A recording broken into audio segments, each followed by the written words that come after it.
Professor Ahmed Ismail Samatar ayaa saaka khudbad ku saabsan horumarka iyo tirarka lagu gaari karo ka jeediyay hoolka jaamacadda Burco. Kulankan ay ka soo qayb galeen ardayda kala duwan ee wax ka dhigata jaamacadaha magaalada Burco ayaa waxaa sidoo kale goobjoog ka ahaa Barasabka gobolka Togdheer Maxamed Ibrahim Aadan Qabo, mas'uuliyiin ka socotay wasaaradda waxbarashada jaamacadaha magaalada Burco iyo aqoonyahan kale. Professorka oo ay wehelinayeen xubno kale oo muhiim ah ayaa waxa ugu horeyn halkaasi ka hadlay Barasabka gobolka Togdheer waxaana uu ardayda kula dardaarmay inay ka faa'iideystaan waqtiga uu la joogo professorku.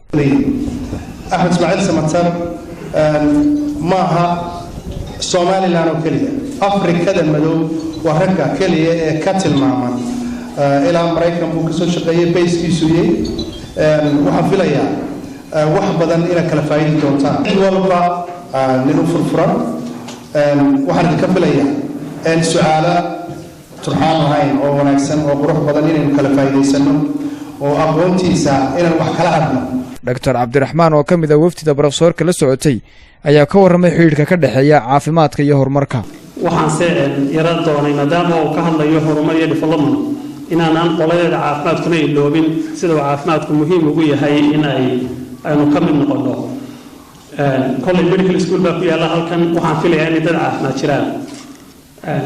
inkastoo ka maqnaayeen waxoogaa waddanka haddana aad baan ugu soo noqnoqdaa oo waan ka warhayaa u kordhaan wuxuu si horisontala ee ay jaamacaduhu farabataan waxa la yiraahdaa waxay wax u dhimaan quality-ga dhakhaatiirta ka soo baxaysa.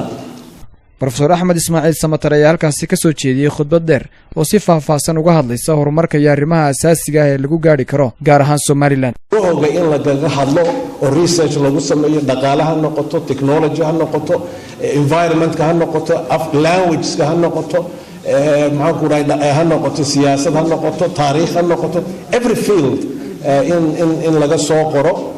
waxaanu abuurnay 2001 imikana waa 16 marka waa 15 sanadood waxaan imika gacanta ku haynaa issue-gii 16aad sanadkii 16aad wali intaan wadanka ku soo noqday mar qura kama habsaamin haday waxaan maanta way nagu adkaatay waxaan ku yiri dadkii Hargeysa ee hawlaha badan ku hayay waa burcataga on burcad ani Cabdiraxmaan iyo Mutagna oo wadanka inta timaado adan burcatigin ka noqo waa foolxumo weyn marka waa magaalo sare meel sare ayaa aniga kaga jirta maxaan ku leeyahay hamadayda waana ku soo noqon doonaa inta la nool yahay cimriga lahay sida wada jirka Somaliland loo adkeynayo xididada loo sii dheereynayo jirida loo sii xoog looga sii dhigayo waa laga maarmaan dildilaaciya ayaa ku jira Somaliland way idin muuqataan annagana way noo muuqdaan soo aad garmays meelaha qaar kood dab baa ka socda iyo dagaalo marka Somaliland wada jirkeegu anu waxaan qabaa inay tahay number 1 priority. In fact, inay tahay emergency. In dig cusub la geliyo, dadaal cusub la geliyo, xoolo cusub la geliyo, aqli cusub la geliyo, cod cusub la geliyo, dadka reer Somaliland marka inay dib isku caashaqaan waa laga maarmaan. Haddaynu taaweyno wax allaaliyo wax inoo suurta geli karaya ma jiro.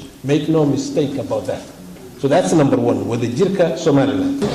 Insha Allah ana riyaa ku xamleey aqoonta Dr. Sulaiman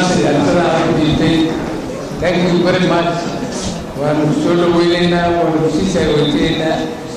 waxaana gabagabadii halkaasi professorka iyo Dr. Cabdiraxmaan su'aalo ku weydiiyay ardayda ka socotay jaamacadaha iyada oo labadan aqoonyahan ay uga jawaabayeen ardaydaasi. Maxamed Xuseen Ismaaciil Maxamed Moota Bulsha TV magaalada Burco.